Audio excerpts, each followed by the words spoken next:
Моего любимого Санторини еще не было в те далекие древние времена, однако это не означает, что мы не можем лицезреть потрясающие виды похожего острова Миконос. Миконос – это праздник во плоти. Весь остров создан для вечных пьянок, веселья и сексуальных непотребств. Здесь никогда не бывает скучно, а геи окружили это место как коршуны, но в те далекие времена Миконос еще не был пристанищем голубых в таком количестве, застроенными отелями, а имел лишь небольшие домики из белого камня, которые добывали неподалеку. Сам город находился около моря и являлся портовым, однако в отличие от египетских вод, греческие были и остаются более чистыми, и тем самым вонь от рыбы не доходила до середины острова, хоть он и был небольшой, всего лишь 86 квадратных метров. Как и Санторини, Миконос не отличается маленькими постройками, которые очень близко расположены друг к другу. Особенностью данного строения является то, что в Греции очень часто происходят землетрясения. Пусть и не такие, как в Японии, однако их местность не позволяет отстраиваться высоткам за счет неустойчивости вечных вод, близко расположенных к домам. В свою очередь, камень, оттачиваемый волнами за несколько веков, сделал дома удивительно белыми и гладкими. Только те, конечно же, которые расположены слишком близко к воде. Миконос – потрясающе завораживающее место. Белые песчаные пляжи, солнце, которое греет тебя круглый год, вино, фрукты и полный релакс. Твоя задача – лишь наслаждаться жизнью и получать от нее удовольствие. Но мы здесь с вами не только для этого. Давайте же погрузимся в историю острова и рассмотрим его тайные уголки и достопримечательности. Знакомьтесь, Алексиус пляжный, Алексиус туристический, и его верный попуг будет сопровождать нас во время всего путешествия, и начнем мы с города. Несмотря на красочность и море удовольствия, это все-таки не самая безопасная территория на планете Земля. Те же змеи, скорпионы и пауки являются крайне ядовитыми, а неправильно приготовленная рыба может убить тебя наповал. Из-за жары и не очень хорошей медицины в то время, при появлении температуры ты мог умереть буквально через неделю, если еще повезет. Однако, если у тебя крепкое здоровье, то Миконос идеально подходит для жизни. Сейчас же, конечно, это совершенно другие условия, и даже несмотря на явную раскрепощенность, люди не умирают от неизлечимых болезней. Как мы знаем, синие двери в домах Греции – это неотъемлемая культура, и немногие знают, почему же именно синий цвет так дорог грекам. Эстетическое удовольствие?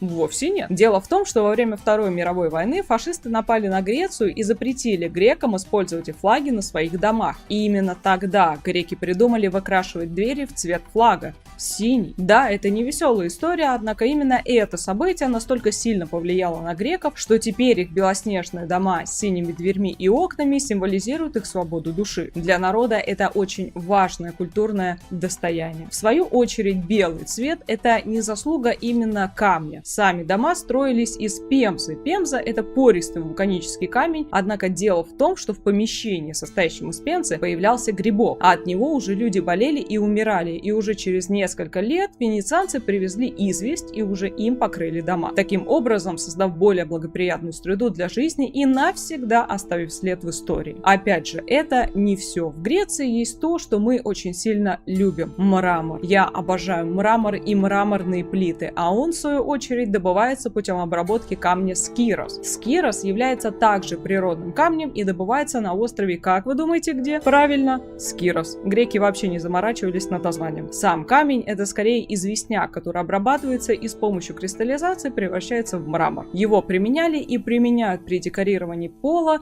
подоконников и прочих атрибутов в доме. Статуи же делали из мрамора, и они вошли в историю как культурное наследие. Несмотря на явное величие, не стоит забывать, что такой труд являлся рабским, и в основном добыванием камня и прочих ресурсов занимались либо рабы, либо преступники. Нередко люди умирали прямо во время работы, так же как в Египте. Стоит ли это искусство таких усилий? Вопрос философский, однако в некоторых ситуациях добыча камня была необходима и не являлась предметом восхваления и эфемерного счастья. Наш попуг привел нас к важной достопримечательности – алтарь Артемиды. Артемида – это богиня охоты, и ей посвящен весь остров. В свою очередь, она является сестрой Аполлона. Ее постоянно изображают с луком и каким-нибудь животным, которые выслеживают свою добычу. Храмы, посвященные Артемиде, сулят благополучие в браке и при родах. В основном она покровительствовала женщинам, и именно они остаются завсегдатаем дома Артемиды. Это может быть как храм, так и маленькая часовня или статуэтка для дома. Алтарь – это лишь малая часть. Буквально в 2 шагах расположен огромный храм, посвященный Артемиде. Можно помолиться у маленького алтаря, на котором всегда горят благовония и лицезреть потрясающую роспись на стенах. В храме есть небольшие скамейки, обязательно ковры и глиняные расписные горшки. И главная вишенка на торте – сама Артемида. Естественно, с луком и в данном случае с козликом. И это еще не все. Ей посвятили огромную статую на острове, с которой открывается дивный вид на весь потрясающий Миконос. Конечно же, в руках опять лук, взгляд устремлен вверх, и божественная Артемида направляет своих подданных в лучший мир. Вечные бесконечные ковры преследуют всю Грецию и расположены не только в домах, а также на улицах и в порту. Как мы можем наблюдать, местные жители могут спокойно ловить рыбу и наслаждаться теплыми лучами солнца. Потрясающее прозрачное Эгейское море манит меня к себе. Вы только посмотрите, как же красиво. О, эти маковые поля и их божественный красный цвет. А фрукты на прилавках, это же сказка,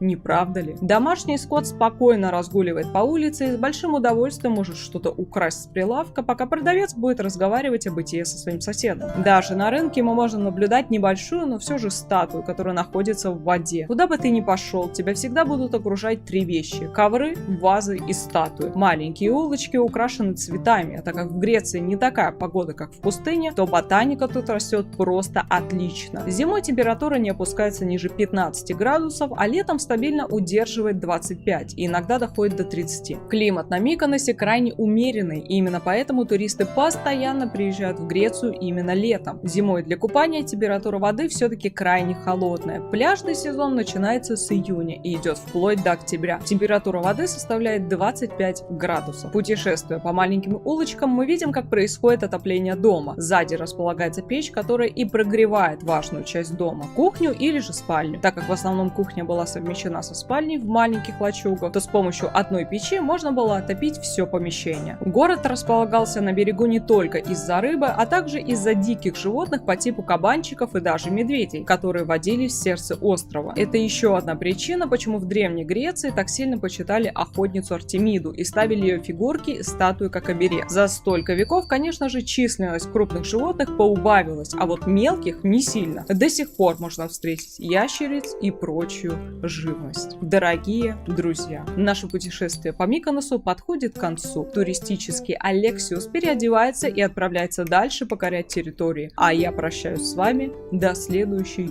серии.